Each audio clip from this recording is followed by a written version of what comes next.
mi función es la de moderar esta dinámica, este panel. Cada uno, hemos conversado, va a hacer su propia presentación y luego va a continuar con la exposición del tema que les compete o que han decidido presentar.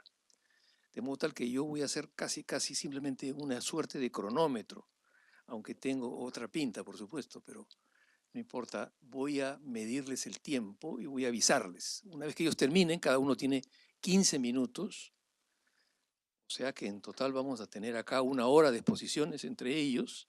Al final voy a hacer alguna que otra pregunta y eventualmente, si los asistentes tienen interés en preguntar algo y si es que hay tiempo, lo haremos de esa forma. Para empezar de una vez, le voy a ceder, ya nos hemos puesto de acuerdo, a Mara, que se va a presentar y luego ella va a continuar y así sucesivamente, en este orden de acá, se van a ir pasando el micrófono. Mara, por favor. Muchas gracias. Mi nombre es Mara Porral, pertenezco a Fundación Chicombú, integrante de FEDEFA, Federación de Fundaciones Argentinas. ¿Se escucha bien, no? Perfecto. Yo soy psicopedagoga, profesora de educación especial y estimuladora temprana. Voy a contarles un poco desde la experiencia propia, desde 2 campos, desde lo que es pertenecer a una empresa social y que es pertenecer a una organización de la sociedad civil. Lo primero que pensaba mientras estaba camino para acá era una frase de la Madre Teresa de Calcuta que decía: yo hago lo que tú no puedes y tú haces lo que yo no puedo, y juntos podemos hacer grandes cosas. Y me parece que ese es el espíritu de este encuentro, poder encontrarnos, repensar las prácticas, convocarnos en experiencias, en tejidos en red, en potenciar los saberes y compartir espacios nuevos para poder generar nuevas sinergias a favor de cada misión, ¿no? Les cuento, desde la Fundación trabajamos especialmente en la promoción y protección de derechos de las personas con discapacidad. Lo venimos haciendo desde hace varios años. Nosotros entendemos la discapacidad desde el modelo de la diversidad. Creemos que la diversidad es lo más natural del ser humano. Somos diversos en religión, en sexo, en género, en cultura, en sexualidad, y somos diversos funcionalmente. Y es ahí donde se inscribe la discapacidad. Nos apropiamos del mundo, interactuamos con el mundo, todos de diferentes formas. Desde este modelo pensamos un modelo social de la discapacidad. En realidad no lo pensamos nosotros, adherimos a la Convención de los Derechos de las Personas con Discapacidad. En el caso de la República Argentina, adhiere a la Convención en el año 2008, con lo cual para nosotros tiene rango constitucional. La mayoría de los países han adherido, es una de las pocas convenciones que al día siguiente de ponerse a la firma ha sido ratificada por la mayor cantidad de países. En este momento hay solamente 3 países que no han firmado la convención, que es Estados Unidos, Somalia y Sudán del Sur. Los comentarios los dejamos para después. Así que bueno, la convención lo que define a la persona con discapacidad es en sus limitaciones o dificultades para interactuar con los contextos sociales y poder llevar una vida plena y efectiva, en igualdad de trato y oportunidades. ¿Esto qué quiere decir? Que la patología no es la que marca las limitaciones o las posibilidades, sino si los contextos sociales son más o menos facilitadores. Doy un ejemplo por ahí muy claro: si hay alguien en silla de ruedas y lo invito a tomar un café, al menos en Buenos Aires lo más probable es que no podamos llegar porque no hay rampas, porque no hay puertas de 90, porque no hay suficiente posibilidad de giro en las esquinas, etcétera, etcétera. Esto no tiene que ver con su limitación, con su lesión medular, con su patología de base, sino que el contexto social no favorece esa plena participación. Desde la Fundación, les decía, adherimos, por ahí hice toda esta introducción, para comprender desde qué modelo son todas nuestras intervenciones. Lo que procuramos es esto: igualdad de trato y oportunidades a todas las personas con discapacidad en iguales condiciones que los demás, corriéndonos de una mirada asistencialista y paternalista, sino desde una posición de derechos. Venimos trabajando en diferentes proyectos. La población con discapacidad, según las estadísticas de la Organización Mundial de la Salud, está hablando de un 15% de la población mundial, con lo cual es una cifra muy alta, es el colectivo más vulnerado. y donde generalmente aparece una doble vulnerabilidad todo el tiempo, porque no se transversaliza las políticas en discapacidad. Es decir, dentro de la cantidad de alumnos hay alumnos con discapacidad. Se piensa que la discapacidad está solamente para los entendidos, para los que los padecen, etcétera, etcétera. Dentro de mujeres está género, y dentro de las políticas de género debería contemplarse también la problemática de las mujeres con discapacidad. Este 15% de la población mundial, con diferencia, generalmente se puede ver en todos los países, y es una población en constante aumento, sobre todo por el aumento de la expectativa de vida, el envejecimiento, enfermedades crónicas, los accidentes cerebrovasculares y, por sobre todas las cosas, también en Argentina en esto somos líderes por los accidentes automovilísticos, desgraciadamente. Es decir, esto lleva a una situación de vulnerabilidad a una población cada vez mayor. Como les decía, desde la Fundación venimos promoviendo diferentes programas y proyectos, siempre atendiendo a esto. Lo que empezábamos a darnos cuenta es que teníamos una llegada muy efectiva al colectivo, es decir, a las propias personas con discapacidad, pero nosotros queríamos transformar la realidad, queríamos transformar estas cuestiones sociales para que pudieran hacerse más accesibles. Empezamos a hacer talleres de sensibilización, empezamos a trabajar en algunas organizaciones, empresas sociales, hasta en el propio Estado, a pensar desde esta desmitificación de imaginarios y prejuicios, pero sentíamos que nos faltaba. Y ahí empezó a surgir la idea con diferentes profesionales de orígenes muy diversos, de empezar a formar una empresa social como un bien social de capital, para poder imponer y llevar este cambio, esta acción empresarial a organizaciones, instituciones y a la sociedad misma, promoviendo derechos y oportunidades. Así nace Forma Inclusiva, que la formamos un equipo de profesionales de muy diferentes disciplinas. Tenemos arquitectos, trabajadores sociales, diseñadores gráficos, psicopedagogos, psicólogos, terapistas ocupacionales, es decir, somos realmente un equipo muy grande.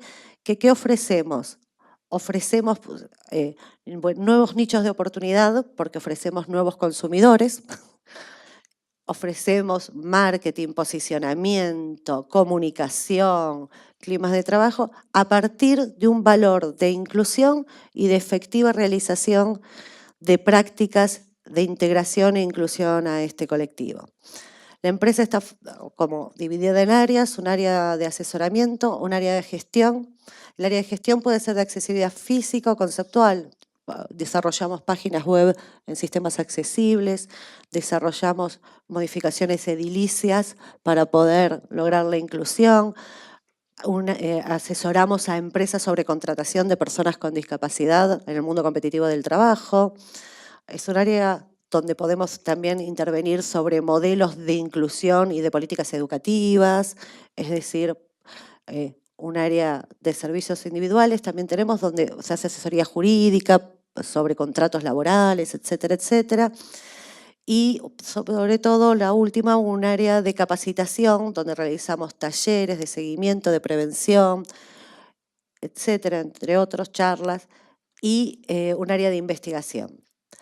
Lo que me voy a detener ahora, por ahí un cachito, por ahí, es en pensar una de las áreas que por ahí más desarrollo nos está llevando, que es la inclusión laboral de personas con discapacidad en el mundo competitivo del trabajo.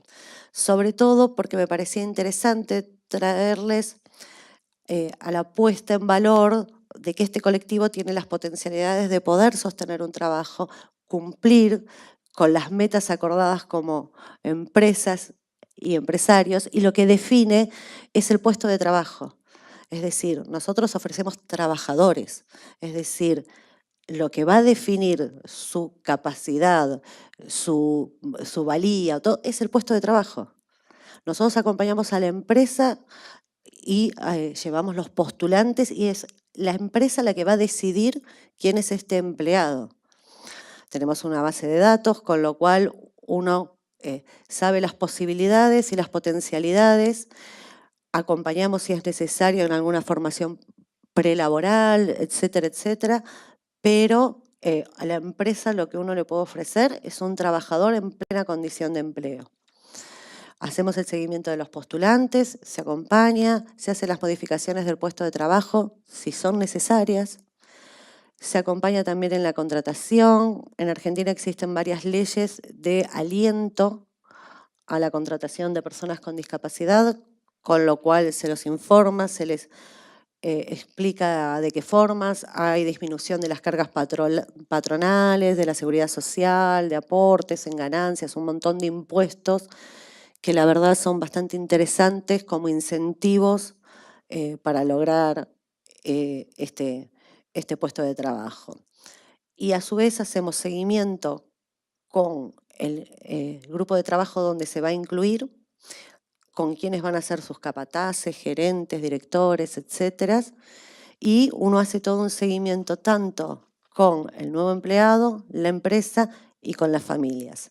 También cambiar el rol de la persona con discapacidad de una posición de asistencia a una posición de derechos, esto también genera tensiones, no solo para la propia persona, sino para la familia. Por eso nosotros acompañamos como en todas las direcciones.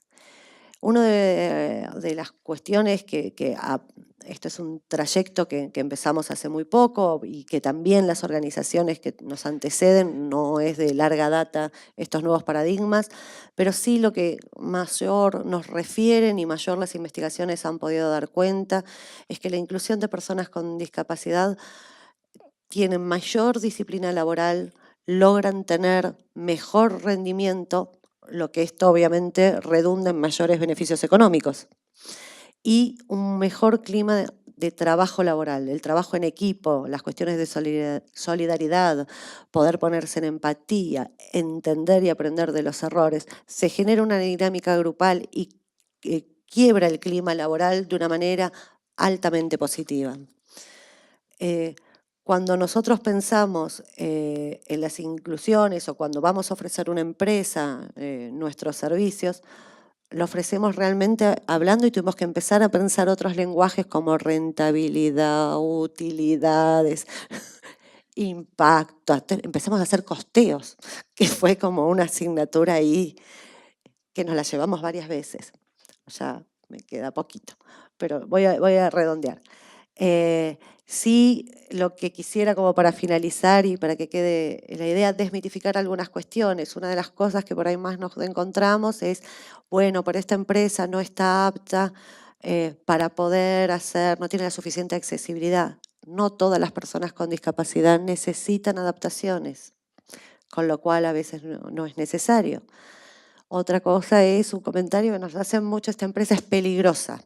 Y nosotros contestamos siempre, si es peligrosa para una persona con discapacidad, es peligrosa para todos los trabajadores. También pensar que son personas que se enferman o que necesitan constantemente licencias por cuestiones de salud. La discapacidad es una condición, como uno es alto, gordo, rubio, negro, moreno, lo que fuera. Con lo cual no se enferman más, no es una enfermedad, no se enferman más que el resto de la población. Así que las licencias van a ser las acordadas. Y sí, lo que está comprobado, que tienen menos inasistencias, son más cumplidores y más rigurosos en los tiempos y más productivos, porque tenían tanto miedo de perder el trabajo que lo cuidan mucho. En nuestro país, la población económicamente activa es más o menos de 2.200.000 y pico, según el último censo del 2010. De esa población económicamente activa, el 55% de estas personas con discapacidad se encuentran en situación de desempleo y el 44% lo tiene en subempleo, subcontratados, en condiciones de inferioridad de sueldo o en emprendimientos familiares. Así que, digamos, cuando consiguen un tipo de trabajo realmente son muy de sostenerlo y de tener permanencia. Ya me queda nada. Me queda 3 minutos, aprovecho.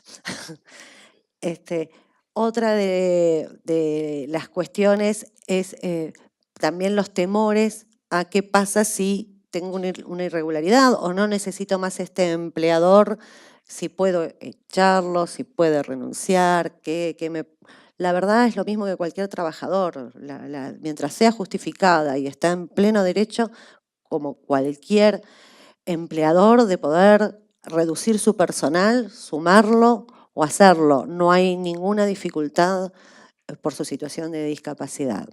Hablo mucho por ahí de personas con discapacidad porque nosotros sostenemos que la discapacidad no hace a la persona.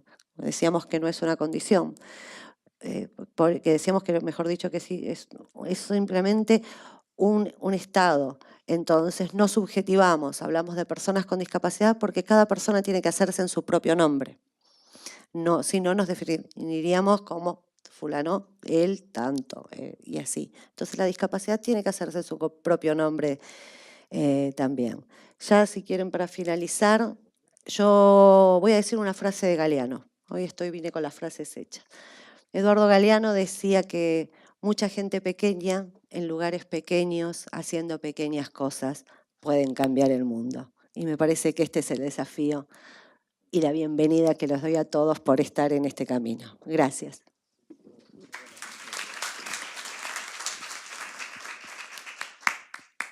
Muy bien, muchas gracias, Mara. Al comienzo dije que íbamos a seguir este orden, pero en realidad habíamos acordado otra cosa. Y es que empezaba Mara y seguía Ian. Luego viene Alex y finalmente Teo. Ese es el orden. Ian, por favor. Yo al final voy a hacer una especie de síntesis, pequeño comentario, tal vez pregunta, para que ustedes puedan, si tenemos tiempo, continuar. Gracias, Baltaco. Hola a todos, realmente un gusto estar aquí. Mi nombre es Ian Snack y siempre tengo como conflictos de cómo presentarme porque de alguna manera tengo tres sombreros. Por un lado, soy director ejecutivo de Sistema B Perú, también soy emprendedor, tengo un emprendimiento social y también tengo el sombrero de ciudadano. Y digamos que para comenzar un poco la historia de cómo llego a Sistema B, creo que debo comenzar contándoles cómo, como ciudadano, me comienzo a inquietar por los temas que estaban sucediendo a nivel social, por estos cambios culturales y estas crisis que estaban sucediendo. Y con mis hermanos siempre conversábamos sobre esta posibilidad de hacer un emprendimiento. Y somos muy distintos, mis hermanos y yo, pero tenemos una cosa en común que son los valores, inculcados de manera muy buena por parte de mis papás. Entonces decíamos, ¿cómo podemos complementarnos? Tanto, digamos, la diferencia en esos conocimientos, pero esas similitudes a nivel de valores, en crear un emprendimiento que tuviese alguna suerte de propósito que vaya más allá de solo la rentabilidad. Esto, una nota al pie de página, sin tener la más mínima idea de que existía el concepto de empresa social, de emprendimiento social, de empresa con propósito. Era más una intención genuina de tres hermanos de tratar de, digamos, sentirnos que estábamos en un lugar con cierto privilegio y de alguna manera cómo retribuir eso de ahí a otros espacios. Y es así que decidimos hace más o menos 6 años emprender un negocio con fines de lucro que tuviese desde su concepción el propósito de ayudar. Han pasado 6 años y en ese camino yo más o menos a los 4 años de estar en este emprendimiento me encuentro con Sistema B. Y Sistema B en ese entonces para el emprendimiento que estábamos desarrollando con mis hermanos fue como un espacio de pertenencia muy grande. Y ahora les voy a contar un poco de Sistema B y por qué se despierta como esta suerte de sentido de pertenencia tan grande. Nos sentíamos muy solos como emprendedores, tratando de generar este impacto. Para aclarar un poco, lo que tratábamos de buscar era mejorar la calidad de vida de los niños en comunidades altoandinas, bajo un modelo de entregarles casacas, pero estas casacas que les entregábamos a los niños, nosotros censábamos a las comunidades, entregábamos casacas hechas a la medida, y nos aliábamos con instituciones que de alguna manera estuviesen ya generando un impacto en estas comunidades para que de alguna manera no caigamos en esta suerte de asistencialismo, sino que de alguna manera se reforzara las cosas que ya se estaban haciendo en estas comunidades. Todos tenemos derecho a tener por lo menos una casaca o un tipo de abrigo. Y nos sentíamos solos en esta lucha y de pronto conocimos Sistema B. Yo lo conocí, de hecho, en Estados Unidos. No sabía que existía en Perú y ahí es donde conozco a Baltaco. Y se me hace la invitación y asumir el reto de liderar esta iniciativa acá en Perú. Y Sistema B de alguna manera tiene esta visión con un sentido romántico que es como redefinir el sentido del éxito en la economía. Y es bastante amplio y bastante romántico y bastante complejo. Entonces vemos maneras de cómo poder aterrizar esta nueva forma de hacer negocios. Y en ese sentido, lo que tratamos de reconocer de alguna manera es cómo utilizar la habilidad empresarial, que de hecho es una tremenda habilidad, que durante muchos años se ha utilizado para maximizar la rentabilidad de los accionistas, para no solamente seguir maximizando la rentabilidad de los accionistas, sino generar bienestar social y también generar bienestar ambiental.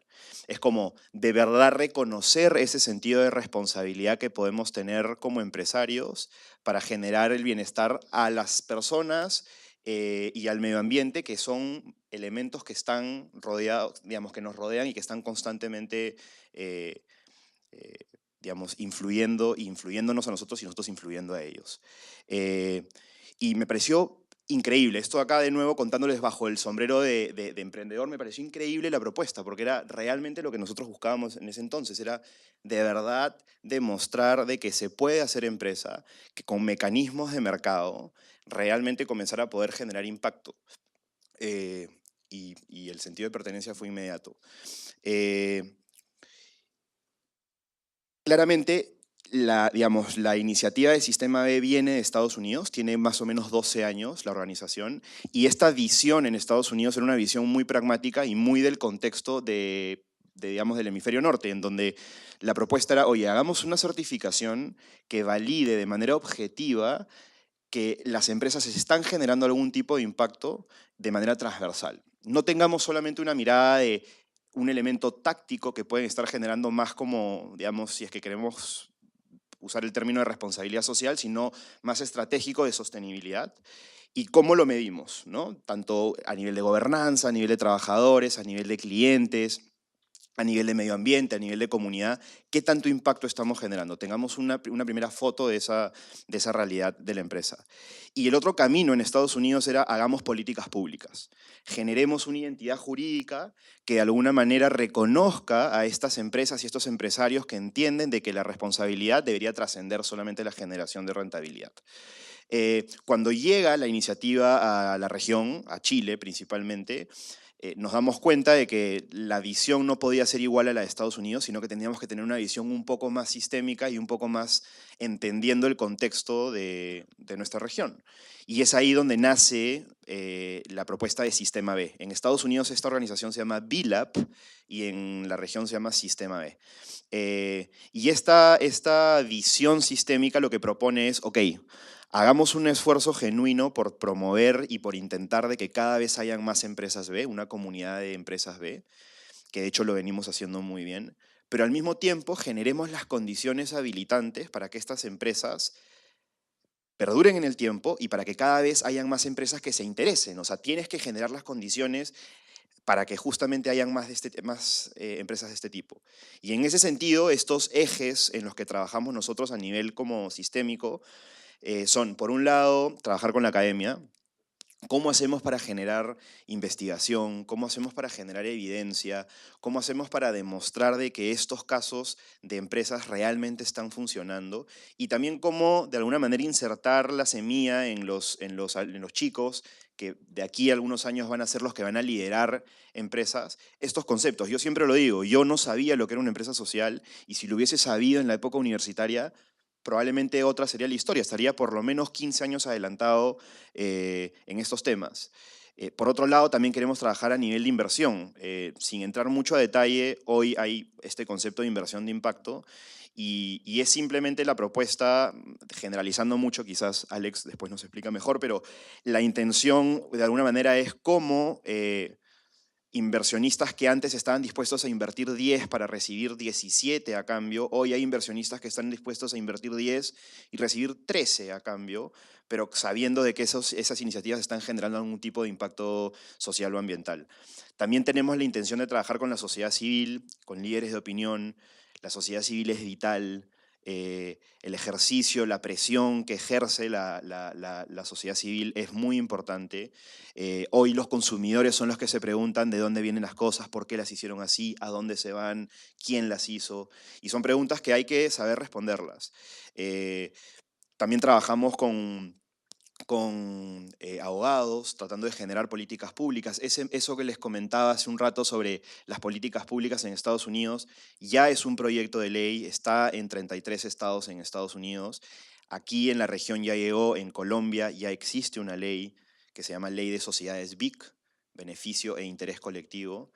Y acá en Perú, de hecho, hemos ingresado un proyecto de ley que está en el Congreso. Estamos esperando a ver si es que logra salir este año quizás, pero no sabemos con cómo está la situación política.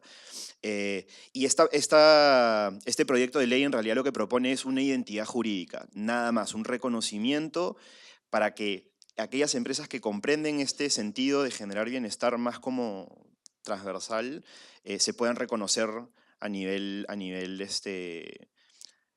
jurídico. Y también trabajamos con los grandes actores del mercado, porque, a ver, acá hay una nota a pie de página importante. Toda esta iniciativa y todo este movimiento de Empresas B, naturalmente y orgánicamente se relacionó durante quizás 9 años con el sector del emprendimiento social. Personas jóvenes, quizás millennials, quizás una generación más que tenían ya este concepto de generar empresas con impacto, pero que las empresas de alguna manera nacían con este propósito. Y así es como ha funcionado y esta es como la comunidad que ha crecido de Empresas B a nivel mundial. Sin embargo, en los últimos años ya han comenzado a haber algunos cambios porque empresas un poco más, sin querer sonar peyorativo ni nada, empresas más tradicionales, más grandes, con un legado de muchos años, han comenzado a tocar la puerta y a preguntar sobre Sistema B y ver de qué manera ellos se pueden involucrar. Y yo siempre lo digo, yo tengo un emprendimiento que tiene 6 años, hemos logrado abrigar a 9.000 niños en lo que vamos de nuestra existencia, pero probablemente si se juntaran pues algunas empresas más tradicionales y más grandes, el impacto podría ser 10 veces más en 10 veces menos tiempo. Entonces hay que reconocer la complementariedad de aquellos emprendimientos que están generando un impacto genuino en su metro cuadrado, pero también reconocer un poco la responsabilidad que hay en el sector más tradicional del impacto que podrían generar. Y nosotros tenemos una intención genuina de comenzar a tener esa conversación con ellos. En el caso de estas empresas es más una etapa y un proceso de transformación. En el caso de los emprendimientos sí es más un proceso de convicción o de reafirmación de lo que son. Y digamos que el último eje, quizás el más importante, son las empresas B. Y las empresas B, para resumirlo de alguna manera, es una certificación, es un sello, y ese sello tiene 4 elementos claves. El primer elemento es tener un sentido de propósito. Y eso es probablemente lo que vemos en la pared de las empresas donde ponen su misión o su visión más como con un sentido romántico. Pero el segundo elemento, que quizás sí tiene un factor de innovación muy grande por parte del Sistema B, es invitar a que esa visión o ese propósito que tienes lo agregues en los estatutos, amplíes el deber fiduciario agregando unos párrafos en los estatutos de la empresa. Se agrega un párrafo en el objeto social, en donde de alguna manera es una suerte de mission lock, ¿no? Bloqueas la misión para que el día de mañana, si es que vienen otros accionistas, tú como accionista, ya sea minoritario o como accionista, en general, cualquier tipo de accionista, pueda decir, no nos olvidemos de que nosotros hemos puesto en nuestros estatutos que nuestro deber fiduciario ya no solamente es maximizar la rentabilidad de los accionistas, sino también generar bienestar social y ambiental. El tercer elemento, que quizás es el más complejo a nivel de tiempo y de recursos, es el llenado de una evaluación súper exhaustiva de más de entre 160 y 180 indicadores que evalúa a la empresa, como les decía hace un rato, en temas de gobernanza, trabajadores, medio ambiente, comunidad, proveedores, distribuidores, clientes. El estándar mínimo que pide Sistema B para que tú puedas ser una empresa B es de 80 puntos sobre 200 posibles. Y muchos dicen, ok, esto debe ser de fácil complejidad, no debe ser muy complejo. Pero no es así. De hecho, solamente para ponerles un dato, hay 2.600 empresas B en el mundo y el promedio de todas estas empresas B certificadas son 92 puntos. Y de las 50.000 empresas que han llenado la evaluación, el el puntaje promedio es 52 puntos. Y ahí recae con lo que quiero terminar, que es el valor de la evaluación no es el sello en sí. El sello en realidad, digamos, con el sello no termina el trabajo, sino que la propuesta es una propuesta vinculante de mejora continua. ¿Cómo mejoramos de manera continua nuestro impacto? Y solo para terminar, el cuarto elemento de las empresas B es, y esto también a nivel, ya con el sombrero de emprendedor de nuevo, este sentido de pertenencia lo sentí muy cercano cuando me contaron sobre este elemento que es, nosotros somos seres interdependientes que en realidad para poder hacerle frente a los cambios que queremos generar desde el sector empresarial, tenemos que sentirnos parte de una comunidad. Y esa es la propuesta de Sistema B, es no solamente seamos un sello, no solamente hagamos nuestro trabajo y nuestro rol desde nuestra trinchera, sino que de verdad trabajemos de manera comunitaria y sintámonos como parte de una comunidad, generando alianzas comerciales y generando como una suerte de mercado interno para que veamos de que le podemos hacer frente a los cambios que queremos generar. Eso es. Muchísimas gracias. Muchas gracias, Ian. Ahora le toca a Alex. Muchas gracias, encantados. Me llamo Alejandro Álvarez, me pueden llamar Alex, vengo de España. Voy a presentarme primero para explicar el ángulo con el que nosotros miramos las empresas sociales y encontrarán que tenemos mucho en común con todos, pero como nosotros venimos de un enfoque sistémico, mucho en común con Sistema B. Yo soy parte de un pequeño equipo que se llama International Venture Philanthropy Center, un nombre muy complicado. Somos un pequeño equipo que lo que hacemos es desarrollar ecosistemas de inversión social. Al final, nuestra misión, somos una organización sin ánimo de lucro, registrada en el Reino Unido, un equipo internacional, y lo que buscamos es catalizar mayor inversión social para resolver problemas sociales y ambientales, mayor inversión y de manera más eficaz.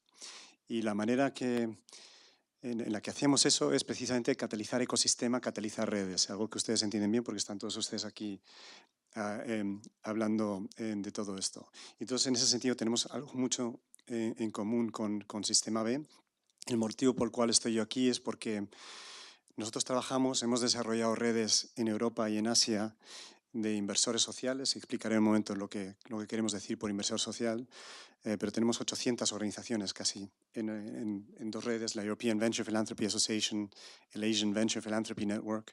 Estamos desarrollando una red similar en África y estas redes han sido muy eficaces en crear puentes, colaboraciones, transferencias de conocimiento que han catalizado mucha inversión, nuevos fondos, etcétera. Entonces, estamos aquí porque estamos en conversaciones, aprendiendo del ecosistema en América Latina, porque aquí no estamos, para saber si a ustedes les interesaría, o digo a ustedes genéricamente, les interesaría una plataforma similar, porque entonces nuestro rol como IBPC sería ayudarles a ustedes, a líderes latinoamericanos comprometidos socialmente, a crear su propia plataforma.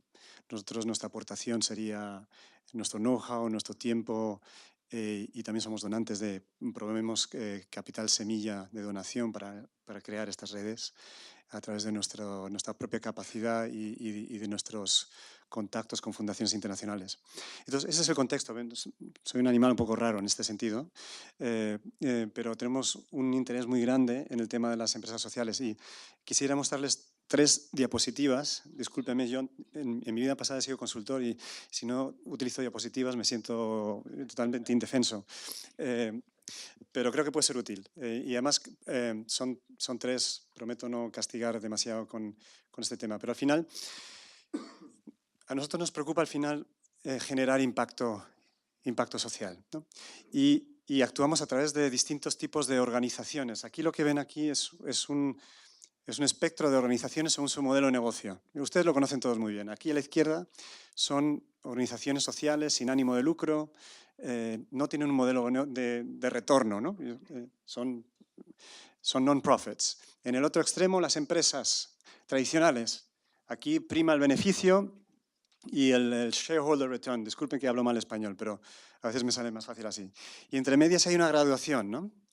Hay en el sector empresarial cada vez mayor sensibilidad y gracias a Dios y también al trabajo del Sistema B y Billy Ops, hay empresas cada vez más enfocadas en objetivos sociales y en medición social y en su propio impacto social. Igual, en el lado izquierdo están las empresas sociales, ¿no? Y hay distintas categorías, algunas que son sociales para tener cierto retorno, cierta sostenibilidad, pero son primariamente sociales, y las hay ya con la aspiración de crear negocios y rentabilidad total y convertirse en negocios de propio derecho, pero han nacido con una vocación social, ¿no? Esto es muy sencillo, ustedes lo conocen bien, simplemente lo reflejo porque nosotros en nuestra visión del mundo simplificamos mucho, ponemos una línea aquí y decimos aquí predomina el beneficio, lo naranja, y a la izquierda predomina el impacto social, ¿no? Es una simplificación. A nosotros con nuestras redes nos interesa trabajar con todo el ecosistema, porque todo el ecosistema es relevante para conseguir impacto social, ¿no? Y de hecho voy a empezar aquí por el lado derecho, un área donde trabaja Sistema B mucho. Todas estas organizaciones generan impacto social. De hecho, las empresas tradicionales a veces han generado, cuando digo social me refiero a social y medioambiental, ¿no? Han generado un impacto a veces negativo también, pero también son grandes contribuyentes a la creación de, no solo de riqueza, pero de empleo, de innovación, de bienestar en los países. En la medida que seamos capaces de alinear estas empresas más con impacto social, con las acciones que hace el Sistema B o otras organizaciones, el impacto será enorme, ¿no? Porque estos son actores grandes, tienen muchos recursos. A nosotros nos preocupa, en el otro extremo también, lo que llamamos las ONGs, las organizaciones puramente sociales que no tienen modelo de retorno, que están un poco desprestigiadas, porque hoy se habla que todo tiene, si no es sostenible, pues algo están haciendo mal, pero es que nosotros pensamos que aquí hay muchas organizaciones que están cubriendo necesidades que nunca van a tener un modelo de negocio, es que no hay manera de monetizar todo, es la realidad, pero hay que cubrir necesidades en este ámbito también. Entonces nuestra pretensión es que estas organizaciones aquí reciban también apoyo, lo merecen, no todas, pero las que sean bien gestionadas y cubran necesidades sociales necesitan todo el apoyo. Y cuando nosotros hablamos de apoyo, hablamos de capital, pero en sentido muy amplio, ¿no? Hablamos capital financiero, y cuando hablamos de capital financiero hablamos también en sentido muy amplio, es de donación o puede ser equity, puede ser préstamos blandos, etcétera, todo lo que sea necesario para que estas tengan recursos financieros, pero también muy a menudo, y esto lo digo con mucho orgullo, estando en una universidad, el capital intelectual, el humano, hay muchas formas de capital y Teo nos hablará de ellas, es esencial, muy a menudo más esencial todavía que el capital financiero, ¿no? La capacitación, ¿no? Entonces, a nosotros nos importa mucho que esto les llegue a estas organizaciones e igual a las empresas sociales. Y nosotros nos enfocamos y utilizamos inversión social privada. Nuestra definición se enfoca sobre todo en estas organizaciones aquí, ¿no? Porque vemos un gap. Estas tienen más recursos, las de la derecha. Aquí, en nuestra experiencia, hay un gap importante. A pesar de que hay un movimiento, hablábamos de la inversión de impacto, los fondos de inversión que buscan retorno a su vez que impacto social, que es un movimiento relativamente reciente y muy poderoso y además muy positivo. Cuando funciona es sensacional, ¿no? Porque se hace el bien mientras se gana dinero. La única pega que tengo es que aquí hay fondos enormes que se están acumulando, pero no están acabando de entrar bien a las empresas sociales, o no suficientemente, ¿no? Hay algunos casos muy bonitos, pero en general hay una limitación que depende de las aspiraciones de retorno que tengan estas organizaciones de inversión de impacto, son más o menos aversas a riesgo. Generalmente son bastante aversas porque buscan un beneficio, con lo cual una observación, creo que es cierto en América Latina, pero yo trabajo mucho en África y en Asia también, es que aquí se está acumulando mucha riqueza, pero yo lo veo mucho en África, por ejemplo. Los grandes fondos de inversión de impacto persiguen a las 5 mismas empresas, que tienen modelos muy probados y son gente que conocen, y hay todo un bagaje aquí de iniciativa, creatividad, que no les llega y no consiguen escalarse, ¿no? Entonces, y esto creo que es cierto aquí también en América Latina. Y entonces nuestra pretensión trabajando a través de redes es que facilitar un poco esto, porque que fluya más el capital y que ayudarles a escalar, porque nosotros pensamos, la inversión de impacto es una promesa enorme y cuando funciona es maravillosa, pero los inversores de impacto, como tienen esa aversión al riesgo, no entran, no testean nuevos modelos, etcétera, hace falta otro tipo de capital, a veces es filantrópico puramente, o capital muy paciente, ¿no? Soft loans, etcétera, ¿no? Y eso es lo que nosotros intentamos movilizar, ¿no? Lo introduzco no solo como nuestra perspectiva, sino como también un esquema que es útil para esta conversación sobre la importancia de las organizaciones sociales. Yo creo que son muy importantes para generar impacto, pero no tienen ahora mismo suficiente ayuda en general como sistema, son también de una escala relativamente pequeña, ¿no? Entonces hay que actuar sobre estas que no tienen modelo de negocio, pero necesitan recursos a la izquierda. Hay que ayudar a escalar a estas que no tienen tampoco suficiente apoyo, y luego hay que trabajar muy fuerte con estas empresas para que cada vez más haya los Danones, los Unilevers del mundo, que cada vez haya más empresas B, ¿no? Bueno, empresas B hay en ambos lados, ¿no? Pero esa es nuestra aspiración, ¿no? Y yo creo que es una discusión importante a tener. Cierro ya simplemente con un par de observaciones sobre cómo lo hacemos. Es un concepto muy sencillo. Nosotros ayudamos a construir redes de estos cilindros que ven ahí arriba, son organizaciones oferentes de capital, algún tipo de capital y con compromiso social, ¿no? Hay que trabajar con inversores, fundaciones, family offices, empresas, etcétera. Todo aquel que tenga recursos y compromiso social. Nuestra experiencia es, y ustedes lo creerán también porque están aquí hoy, es que cuando se trabaja en red y se conecta entre sí ocurren cosas interesantes. Y es un concepto muy sencillo, pero no ocurre solo. Y por eso nosotros trabajamos de manera muy activa. Y le voy a dar un ejemplo. Las fundaciones se suelen conocer dentro de un país, pero normalmente tampoco se hablan mucho entre sí. Que hable una fundación con un fondo de private equity, eso ya es como ciencia ficción, ¿no? Pero cuando se facilitan esas conexiones y hay gente con sensibilidad social en los fondos de private equity, nosotros tenemos muchos ejemplos en Asia y en otros sitios, se generan nuevos instrumentos financieros, nuevos fondos. Hay ejemplos muy bonitos en Hong Kong de 2 fundaciones con 2 fondos de private equity creando un fondo de capital semilla para empresas que generan oportunidad de empleabilidad juvenil. Ese tipo de puentes es lo que se intenta facilitar. Hay que facilitarlo, eso no ocurre solo, por eso construimos las redes. Se añaden unos servicios de valor añadido, igual que el sistema B hace eso muy centrado en el ámbito de las empresas sociales. Nosotros trabajamos con todas estas organizaciones y facilitamos la formación de alianzas, transferencia de mejores prácticas y conocimiento. A usted le interesa desarrollo temprano infantil. Hay 2 organizaciones en la India que hacen lo mismo y hay un family office en China que le interesa el tema y tiene recursos, ¿no? Esa facilitación es muy importante. Y otras herramientas de valor añadido como un deal share platform, no lo sé decir bien en español, puesta en común de proyectos para que esta comunidad haga un pooling o algunos se metan en proyectos que encuentran otros, ¿no? En definitiva, es un concepto muy sencillo, pero que en otras partes del mundo ha funcionado muy bien. Esto azul y rojo son las 2 redes de inversores sociales de Europa y de Asia, que esto empezó hace 15 años apenas y ha crecido muy fuerte. Ahora hay casi 800 organizaciones de todos esos segmentos que dije antes, family offices, empresas, fundaciones. Y lo importante no es que haya crecido, sino es que cuando esto empezó en Europa había un fondo que se dedicaba al origen de esto, que es Venture Philanthropy, la aplicación de criterios y herramientas del sector privado a impacto social. Ahora hay 80. Muchos han sido incubados por esto. O sea, se ha movilizado mucho capital, no solo financiero, humano e intelectual también, y se han convertido en plataformas muy eficaces de generación de impacto social. Y lo dejo aquí, esto simple como contexto de lo que estamos haciendo.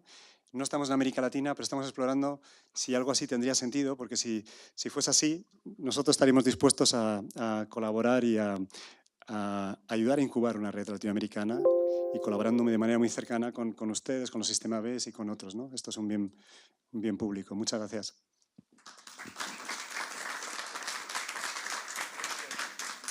Muchas gracias, Alex. Teo, te toca a ti ahora. Sí, gracias. Voy a hablar en pie, sí, porque yo creo que hay un punto ciego acá, ¿no? Sí. Yo soy profesor, trabajo hablando en pie. Desculpas porque hablo portuñol, en una lengua que solo hay en Brasil, con pessoas como mí que hablo solo portuñol. Pero voy a tentar hablar un español más comprensible. Disculpa, sí. Yo tengo un apodo que mi padre ha me dado, que es Teo. Por favor, llámame Teo. Y no llámame profesor ni doctor. Tengo doctorado, pero no es necesario. Para crearmos una conversación acá más horizontal, ¿sí? Por favor. Muchos estudiantes, soy profesor de management, de administración en Brasil, de la Universidad Católica de Minas Gerais, PUC Minas.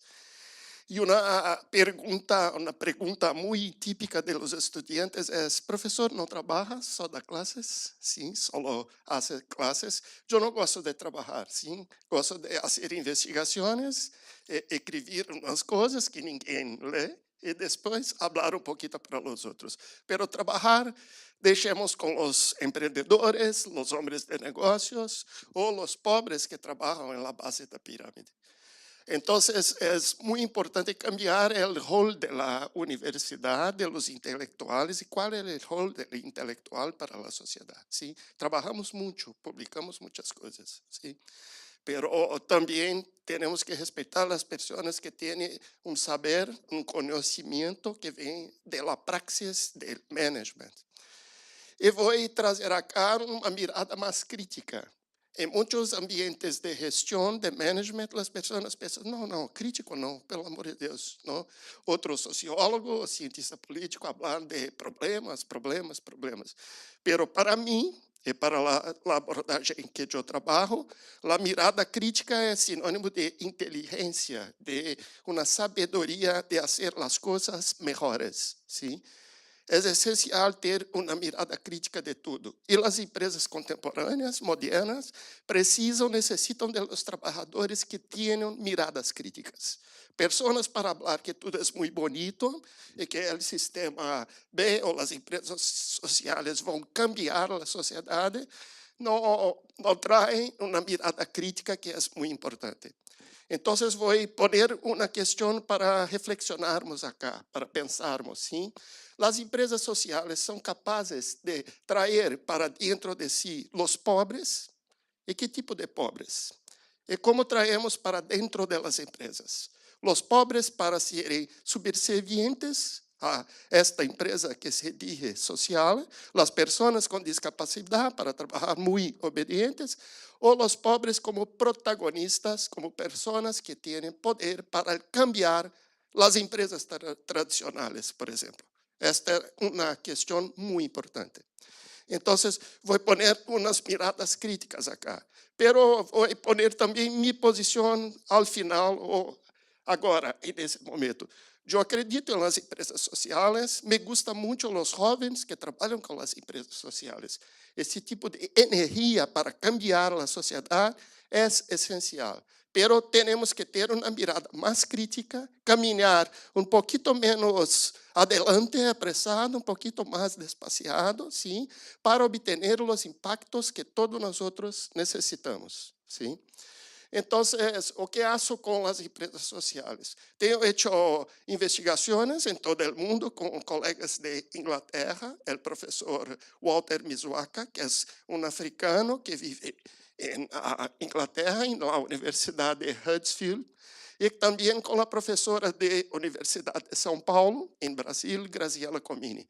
Então, trago acá um pouco das investigações que temos feitas juntos.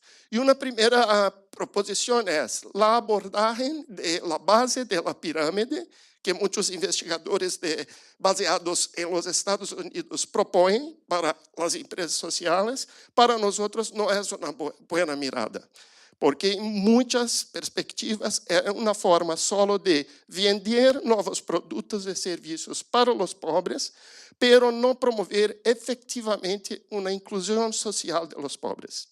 E ayer, em la fiesta, que é muito buena, muito rica, e me gusta muito de estar acá, graças a todos que me trouxeram acá, que estou aqui na conferência, mas um colega chegou junto a mim e disse, é de Brasil, tem uma boníssima experiência, uma riquíssima experiência em Brasil, as Casas Bahia, que vendem eletrodomésticos portáteis, como se chama? Eletrodomésticos. Para os pobres, é muito rico. Em Harvard tienes classes com exemplos de Casas Bahia, pero Casas Bahia não é um bom exemplo de inclusão de los pobres. Porque um pobre em Brasil paga 5, 6, 7, 10 vezes mais pelo mesmo computador que um rico paga com toda a plata ou com a tarjeta de crédito em Brasil. Sim? Então, promover a inclusão de los pobres não é fazer os pobres pagarem mais por aquilo que as classes medianas e os ricos têm com menos plata. En Brasil, en muchos países, desafortunadamente, los pobres son los que pagan más impuestos, taxas, ¿sí? Por ejemplo, las heranças cuando recibís del pai, en Brasil es 4%. Pero la alimentación básica del pobre, que llamamos en Brasil cesta básica, la comida del día a día, los pobres pagan 60% de impuesto, ¿sí? Entonces tenemos una sociedad que no es justa económicamente, financieramente con los pobres. Y tenemos que respetar la capacidad de los pobres de sobrevivir en esta situación. Entonces tenemos entre los pobres muchas personas emprendedoras, pero no tienen las palabras, el conocimiento de las business schools, pero hablan las mismas cosas con otras palabras, ¿sí?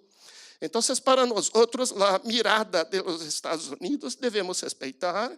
Tiene una cultura política, una historia muy interesante. Me gustan muchas cosas de la independencia americana, la idea de democracia, libertad, ¿sí? Pero la mirada de los Estados Unidos es buena para los Estados Unidos. Como también la mirada de Europa tiene una perspectiva. Muchas de las empresas sociales en Europa vienen de tradiciones de 100, 200, 300 años de organización de la sociedad civil. Son personas que viven en una zona, un barrio, ¿sí? Y tienen una convicción de estar juntas, hacen cosas juntas. Entonces, la mirada europea tiene como principal cosa la cooperación. En América Latina, talvez en Asia, en África, pero en América Latina con certeza, yo creo. El problema es la desigualdad, ¿sí? Tenemos sociedades muy desiguales. Y no tenemos el capital social que tú vas a encontrar en Europa, por ejemplo. Y algunas personas ponen la culpa de todo en los pobres, ¿sí? Desculpa.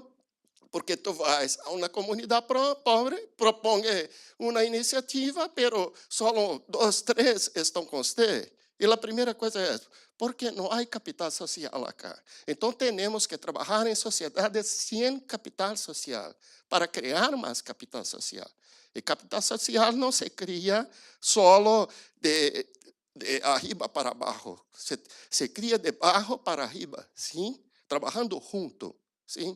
Entonces, para nosotros es muy importante crear empresas sociales que son efectivamente inclusivas y romper los prejuicios, se habla español, que hay contra las personas. Por ejemplo, yo tengo trabajado mucho, y mucho gusto en conocer mejor tu experiencia, con las personas con discapacidad. Y hay mucho prejuicio, porque las personas piensan que no son capaces, no son bons trabajadores y que no son personas felices. E quando descobrem que são felizes, trabalham muito duro, têm outra proposição também, falam que são maravilhosos, perfeitos. Então, outra questão que depois podemos falar, pero em Brasil, eu creio, temos uma sociedade muito racista, pero que habla todo o tempo que não somos racistas. Pero em Brasil, todo o tempo, o homem branco, como eu, ¿sí? Está en todos los puntos de poder. El hombre negro o la persona trans o las mujeres no están. Entonces, para Brasil, Pelé tiene que ser el mejor jugador del universo, ¿sí? Porque fue un jugador de fútbol negro. Entonces, esto es prejuicio.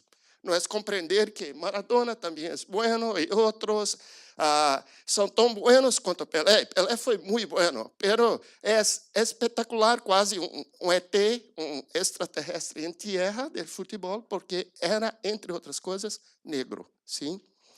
Então, nossa mirada é essa.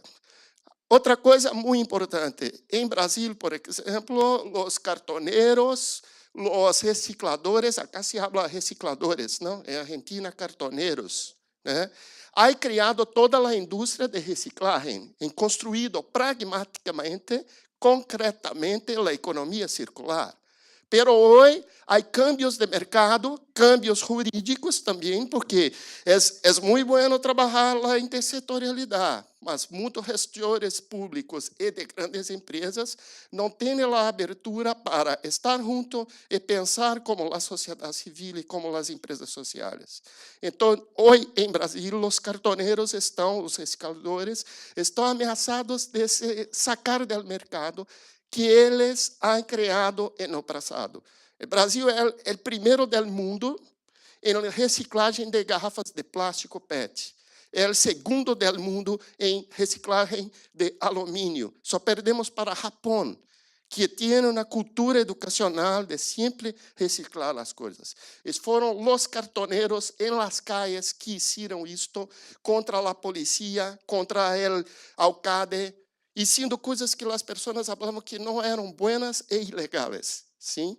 Umas pessoas de MIT se quedaram em São Paulo, os estudantes de engenharia. Engenharia em los Estados Unidos, muitos cursos não têm só engenharia e depois professorcito para falar de ética. Todo o curso é mais interdisciplinar. Poner chip em como se habla, a carrocinha do cartoneiro que carrega os materiais em la calle. Como se habla? Carretilha. E descobriram que os cartoneiros sabiam mais de logística do que os planejadores urbanos, porque iam em sítios onde tinham materiais para reciclar. Então, muitas vezes temos muitos eventos em empresas sociais que os pobres só aparecem como uma foto ou para fazer uma exibição, falar pouquinho, mas não são as pessoas centrais falando. ¿Sí? É preciso mais escuta e menos falar com os pobres. Outra questão muito importante, em Brasil, há muitos jovens com as empresas sociais, a maioria vem de classes muito elitizadas, viajam todo o mundo conhecendo experiências muito interessantes de empresas sociais e falam que a empresa social tem que ter uma forte conexão com a comunidade. Pero em las exposições que fazem, falam de Índia, de África, de Bangladesh, de Yunus, sim? Pero não é possível falar do pobre que está em la calle, em frente à sua escola, à sua universidade. Então, e muitas vezes sacam a experiência muito rica de uma pessoa de Índia e apresentam acá, estão sistematizando o conhecimento, sim, pondo o conhecimento em outro nível, e a pessoa da Índia fica com uma coisa muito exótica, muito distinta. Pero a maioria das experiências de empresas que fazem inversões na comunidade, as grandes empresas não sabem aprender com as comunidades. Sim? Não sabem. Sabem falar muito e ensinar muitas coisas, mas não sabem escutar e aprender. Em Brasil, temos uma experiência muito rica de la pastoral de los niños, doutora Ruth Cardoso, na médica, que ha morrido em Haiti. E no fim da vida de doutora Ruth Cardoso, não, desculpa, como se chama de Brasil? Ajuda-me. Pastoral da Criança, Zilda Arns, graças. Zilda Arns fazia palestras para os empresários, porque tinha pouca plata, tinha pessoas sem muita elevada escolaridade, resolvendo problema social muito complexo. Combater a desnutrição infantil de los niños. E isto é ser muito boa gestão. Sim? Pouca plata, poucas pessoas e muito boas coisas. Pero os homens de negócio não gostam muito de ouvir. Você queda pouquinho, depois você vão. Quando tienes que fazer uma dinâmica mais participativa, os diretores das empresas se quedam aqui e miram, muito bem, tchau. E quedamos nós outros aqui para falar com nós outros. Sim? Então, para finalizar, desculpa se mi portunhol é terrível, a mirada é, temos que avançar nas empresas sociais. E uma coisa para finalizar, as universidades também não são boas no que fazem. Sim? A maioria de meus colegas em universidade não são buenos, porque fazem uma extensão, em Brasil se habla extensão, quando a universidade vai à sociedade a fazer coisas. Pero a maioria das vezes os professores fazem coisas para a sociedade, para os pobres, não com os pobres. ¿sí? No traen los pobres para acá, ponen los cartoneros y dígame, o que é ser uma mulher negra, cartonera, recicladora em Brasil? O que é ser uma pessoa trans vivendo e construindo, por exemplo, uma tienda que vende roupas para pessoas trans? Qual a dificuldade? Então, teremos que construir o que Boaventura de Souza Santos, um sociólogo de Portugal, habla de la extensão de fora para dentro. A universidade tem que aprender com a sociedade e aprender com os jovens empreendedores também, pero construir um diálogo mais equilibrado, porque alguns, não todos, homens de negócio com uma mentalidade muito pragmática, pero não é pragmática efetivamente, quando se quedam na universidade para falar, não respeitam as pessoas que, como eu, não trabalham, só dão classes e fazem investigações. Porque hacen, uma vez em Brasil, eu he ouvido de um businessman, tu não sabes nada, não? Porque quem sabe, faz as coisas. Quem não sabe, dá classes. Sim? Pero há muita sabedoria em tudo. Em dar classes, em construir uma sociedade mais horizontal. E o futuro pode ser as empresas sociais. Pero temos que mirar, vou tentar explicar em português e aí me cierro mesmo, desculpa. A terceira margem do rio, é correto em espanhol, compreendes? O rio tem dois lados, sim? A terceira margem do rio, sim? Então, não é business, e não é sociedade civil, e não é governo, é a terceira margem, sim? E se não pensamos fora de estas condições, não compreendemos o que as empresas sociais podem fazer. E as empresas sociais não vão cambiar os problemas que são de toda a sociedade. Poner a responsabilidade das empresas sociais de fazer hoje um capitalismo mais responsável é uma perspectiva muito responsável, porque o capitalismo não são só as empresas sociais. Então, esta é uma aventura que temos que ter mais encontros. Alguns das empresas sociais são jovens, mas não respeitam os viejos das ONGs, porque dizem, não, ONG é passado, não sabe evaluar, não sabe fazer vendas em mercado, não sabe fazer empresas. Então, temos que construir uma relação mais conjunta. Desculpe por o tempo e as palavras em portunhol, sim, e graças por estar aqui.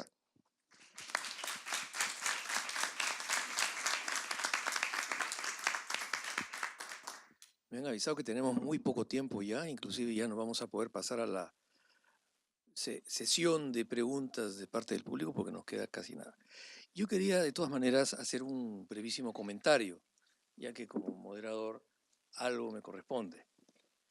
Creo que es más que algo, porque he captado elementos que tal vez ustedes no los han dicho tan textualmente, pero que yo los entiendo de esta manera. Entonces voy a poner también mi propia subjetividad en juego para ver alguna reacción bien breve de ustedes. Uno, lo que nos han dicho es que la realidad se manifiesta de muchas formas. Cada uno ha abordado la realidad desde su propia perspectiva. La realidad la conocemos a través de nuestra percepción y de los elementos teóricos que utilizamos para poder acceder a un aspecto de la realidad, pero no a toda la realidad.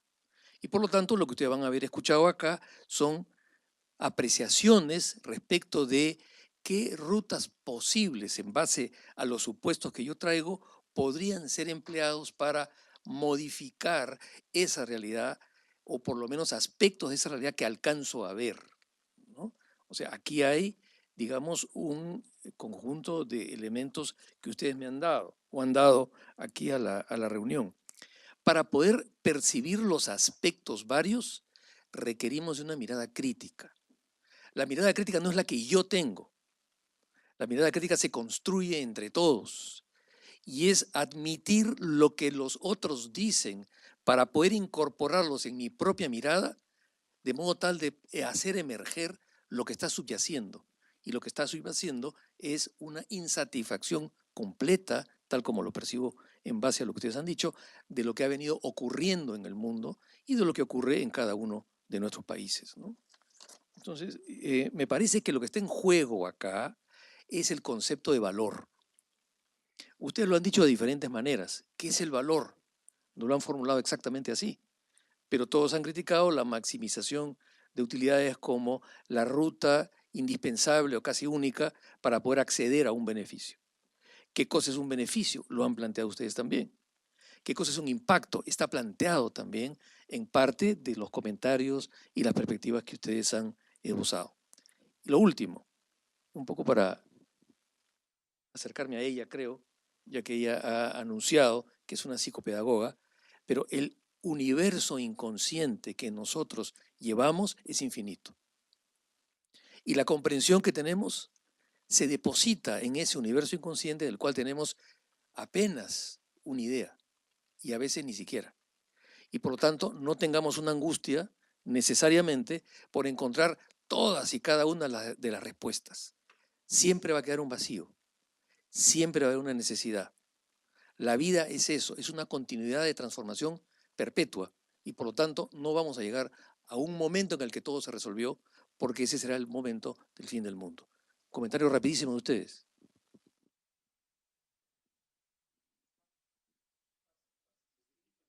Después de esto. Yo hablo. Ah, yo empiezo. Yo estoy estudiando un concepto que para mí es muy caro y si tenemos acá otros colegas que quieren estudiar juntos, será muy, muy bueno, inclusive los practicantes también, que es la idea de empatía, ¿sí? Que puede sustituirle el concepto de simpatía. En portugués hay simpatía, en español también, simpatía. Antipático, simpático, sim, muito bom recuerdo. Pero qual a diferença de simpatia para, para empatia? Simpatia é tu ter um pouquinho de dó, pensar, oh, que pessoa, pobre, não é capaz, estou muito choroso com você. Não?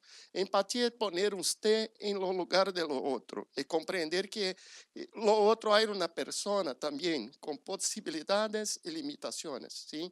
Los académicos, los movimientos de izquierda no son buenos para hablar con los empresarios. E os empresários também, muitas vezes, não são buenos. E precisamos construir sociedades de falar mais. Hablar não me gusta, pero estamos juntos. Não precisamos ter, não necessitamos ter uma mirada de todos apoiando a mesma coisa. Pero necessitamos pensar que sustentabilidade é uma coisa para todos nós outros, pero os caminhos são distintos. E temos que respeitar as ideias distintas.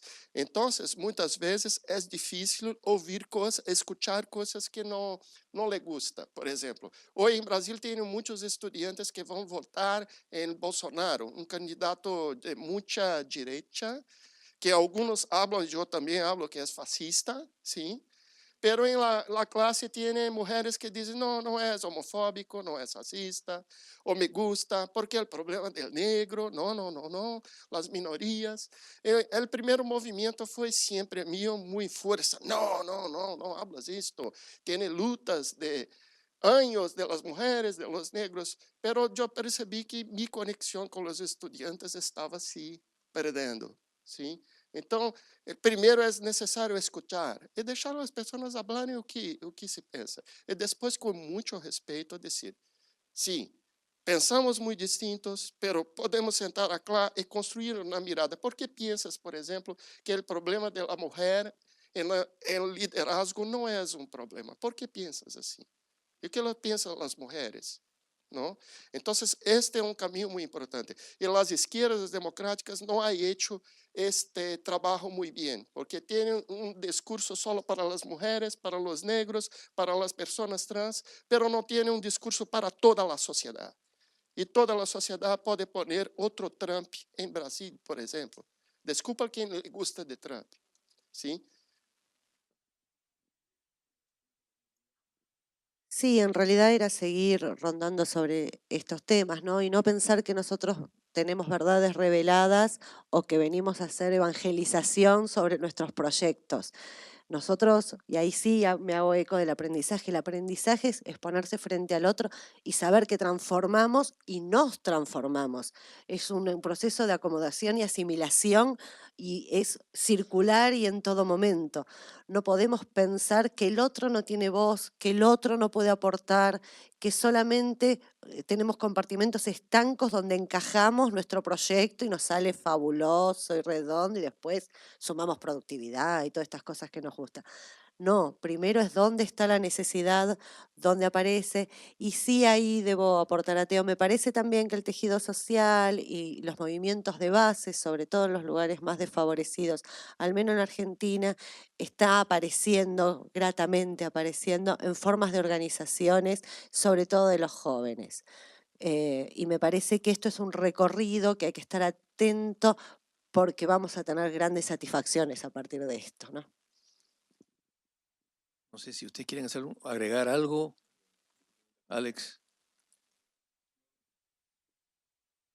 Puedo agregar poco porque han dicho ya mucho aquí. Simplemente quería decir que el tema de la empatía, el saber escuchar y todo esto me ha encantado lo que has contado y quería también explicar, creo que no he sido muy claro antes tampoco, porque eso está en la red, eso está en la base de cómo se trabaja en red en realidad, ¿no?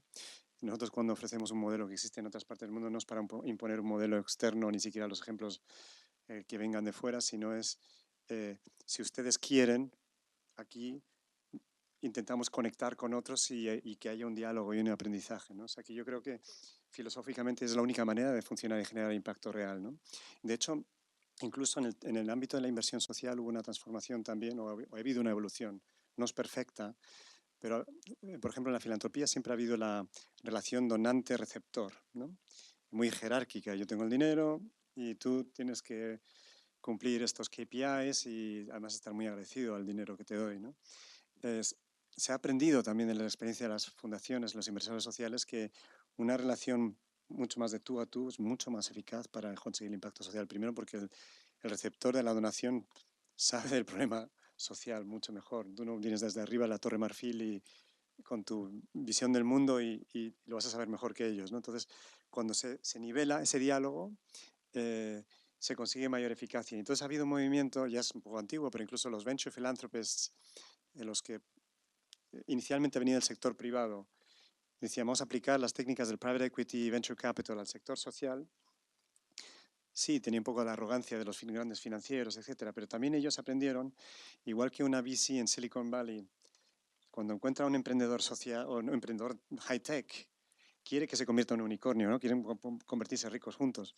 Pero esos saben que para el VC sabe que para que este se vuelva rico, tiene que trabajar con él, ¿no? Y tiene que asegurarse que tiene las capacidades, de que está contento, de que tiene acceso a sus redes. Entonces se convierte en una colaboración mucho más.